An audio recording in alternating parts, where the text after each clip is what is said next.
It's a beautiful morning. This is day 9, run number 9, and in this video I'm going to be talking to you about what it's been like running every day this week so far on my journey to running every day in January, and most importantly, what health benefits I'm already seeing from doing it.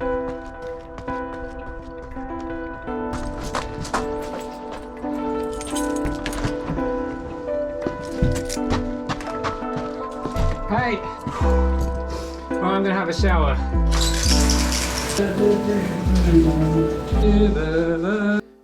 Oh, that was a nice hot shower, and that is one of the surprising benefits that I've really gained from running every day.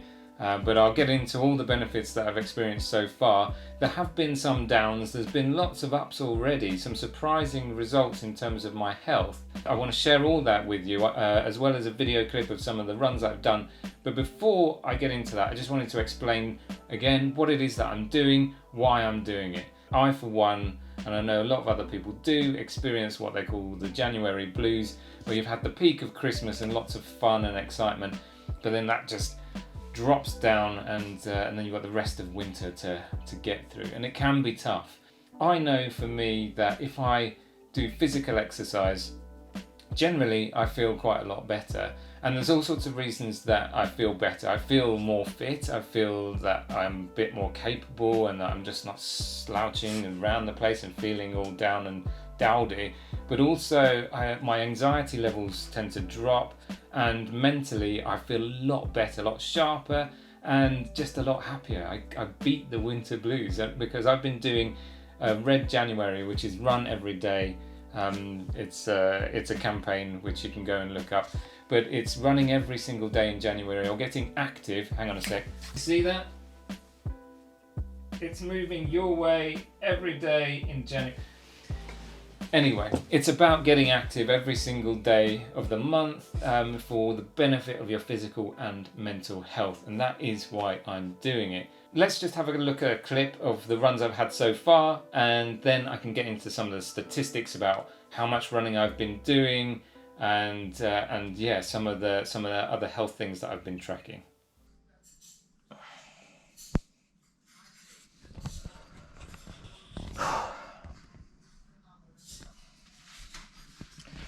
Okay, wish me luck. Thanks. Here we go. I'm just waiting for GPS signal. There we go. I can definitely feel last night's champagne, but I'm doing it.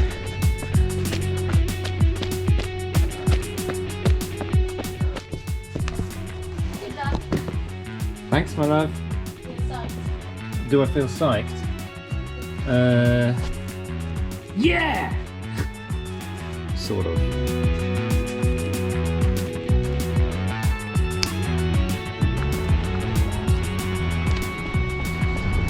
It's raining again.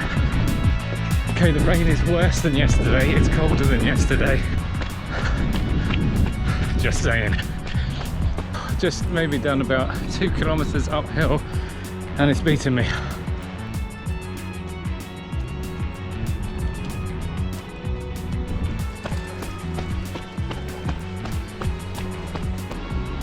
Oh, it's roughly the same as yesterday. And I've been singing in the shower. Yeah, feel good. Day 3.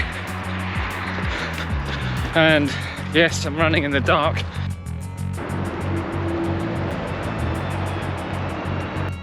Slower, later, more tired.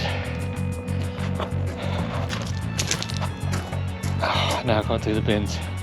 Leftover Christmas cheese makes an ideal snack for the slightly increased appetite that I have after doing all of this. Still good. Quite a lovely run actually in the late afternoon light, and I mean I was feeling a bit tired, my right leg was a bit tired, but overall I feel pretty good actually. Quicker today, nice. Alright, so it's 5th of January, day 5. And my first day back at work. Unfortunately, because I've been driving quite a lot, my back was feeling a bit sore before. It's still a bit now. I took painkillers, but should be okay. But I'm really looking forward to the run actually. I've gone to a very beautiful place that I know quite well. I've never ran here before. I just got to work out how I'm going to get changed in this very public car park.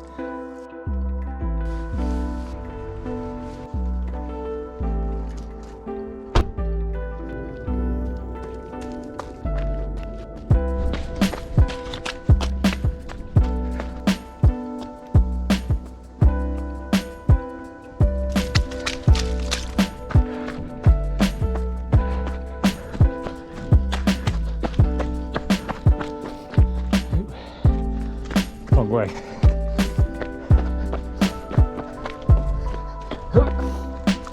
That's ice. It is a cold one today. Ooh.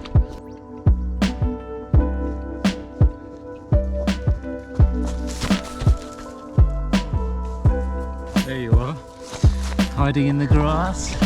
It's beautiful. What a day. This looks a bit more challenging.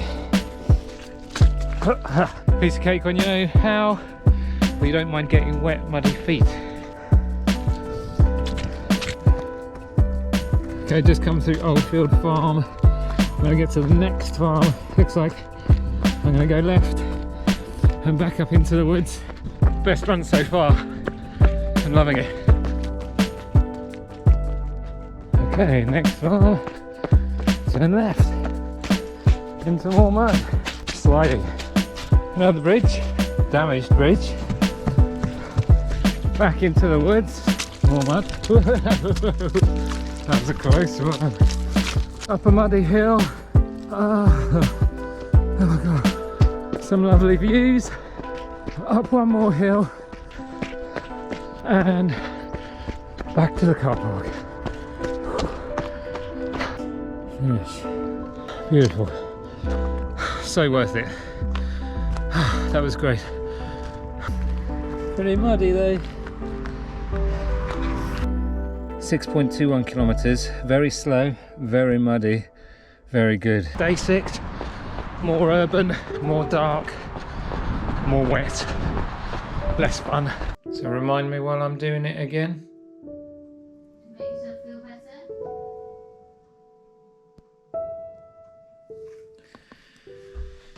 Yeah, I can do it. Day 7! Yes, come on! I had a bit of a black cloud above my head, and I guess the weather reflected that with the rain. I was really hoping that I was going to feel a lot better after a run, and I felt a little bit better, but I don't know, it hasn't snapped me out of the funk that I'm feeling today, and I think it's mainly that I'm just tired. Yeah, I'm tired. The runs over the last couple of days have actually been a bit difficult compared to the rest. And it all feels like the opposite of what I was hoping. Anyway, tomorrow's another day, and I will continue. After day 5, then the other runs, days 6, 7 and 8, weren't so good. In fact, yesterday, day 8, I was actually probably feeling my lowest that I have in the month so far. I was really feeling down in the dumps, and you can see in the video here just how I really felt. So there we go. I feel a lot better today, a lot better, and I don't know what it is or what I can attribute it to, but either way, after day 8, I've managed to come back out of it.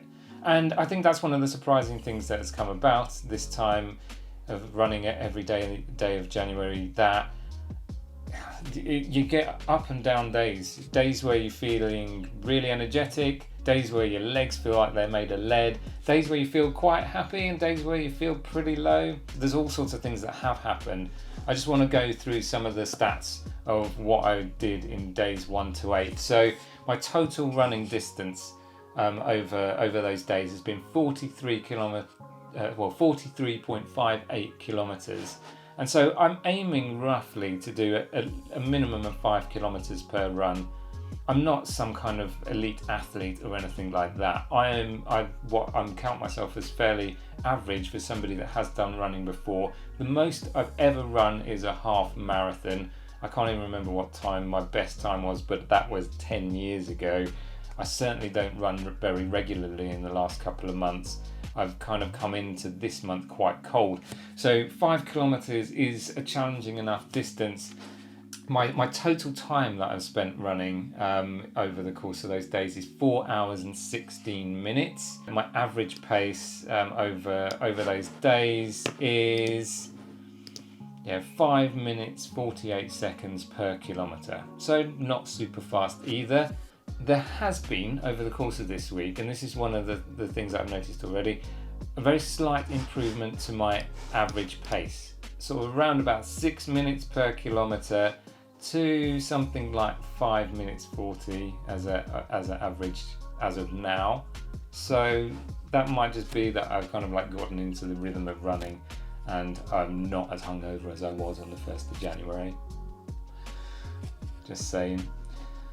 Looking at some of the other statistics, I've been tracking various things with my Fitbit and also using some scales which measure your body composition and all of that kind of stuff. One of the biggest improvements that I've noticed on using the Fitbit is that it measures my resting heart rate daily. I started off January with a resting heart rate of 67 beats per minute. For my age, I think that's kind of average. But this is one of the biggest health changes that I've seen, is that it went from 67 on the 1st of January. Today, it is 60 beats per minute. And if I just looked up what the health benefits of having a lower resting heart rate are. So a normal resting heart rate for adults ranges from 60 to 100 beats per minute. Generally, a lower heart rate at rest implies more efficient heart function and better cardiovascular fitness. Look at me. Fitbits also measure your sleep. So they measure how much you move in your sleep, your heart rate during your sleep, and they've got lots of fancy gizmos which allow you to measure your breathing rate and everything like that. So before the 1st of January, my average sleep score was 80 out of 100. Now that might not mean anything really to you, but just let's think of it as a percentage value, that 100% is the best sleep you could ever have, and anything lower than that is incrementally less good. I started off before January with an average score of 80, and as of today, my average sleep score is 84. So I've had a slight improvement in my sleep. Over the course of the week and more towards the end of this week, I've definitely been feeling less anxious. And I think that what that comes down to is that if I have a lot of built up energy and I carry all this kind of like tension in my shoulders, then I can feel pretty anxious. But if I'm physically tiring myself out, and I have definitely been doing that, then it's almost as if I don't have enough energy to put into anxiety. Now that might sound strange, maybe you know what I mean if you've ever suffered anything in terms of anxiety yourselves, but it's that I'm just too tired to feel worried about anything. And when a problem comes up or my back starts hurting and I don't have time to just sort of dwell on it and wonder why that is or what's happening, and that is something that I've definitely noticed already. My weight started off on the 1st of January at 76.6 kilograms. I know I'm not a huge person, but honestly, for most of my adult life, I've weighed under 70 kilograms. Lockdowns and everything, and not exercising, I've piled on those kilos really. But yeah, I started off at 76.6, and today I've gotten down to 75.8 kilograms. So 800 grams of weight lost in a week. It could have something to do with, without going into detail, the loss of all the Christmas food that I put inside me. it's something that I want to keep an eye on over the next few weeks. My scales give me the body fat measurement, and at the beginning of the month I was at 21% body fat. That hasn't changed. I'm still roughly 21%, which would be nice to lose this middle-aged spare tyre that's going on down there. Okay, so that's it for this first update. I'm sorry it's been really long. I've been giving a bit of context and waffling around some of it. As you've seen, there's been some surprising results already in terms of my health and the way that I've been feeling, which is great. But in summary, if you're looking at my running statistics, my average pace has quickened. So I am running a little bit faster than I was at the beginning of the month already. My sleep has improved. My resting heart rate has dropped, and I'm feeling too physically tired to feel anxious. And on top of that, I have lost 800 grams of body weight. I'd say that's a pretty good start to the week. I am feeling tired though. My muscles are feeling sore. I think we're just going to have to see how the rest of the run goes on. Thank you for watching, guys. I'm continuing to put out some content around this running. If that's of interest to you, that's what you want to see more of, then obviously subscribe and hit the notification bell down below. Tell me what you've been doing this month. What resolutions have you had? What are you doing to support your physical and mental health and make yourself feel good? If you're over a certain age like I am, this is a time to really start looking after yourself as well. So let's do this together. See you soon.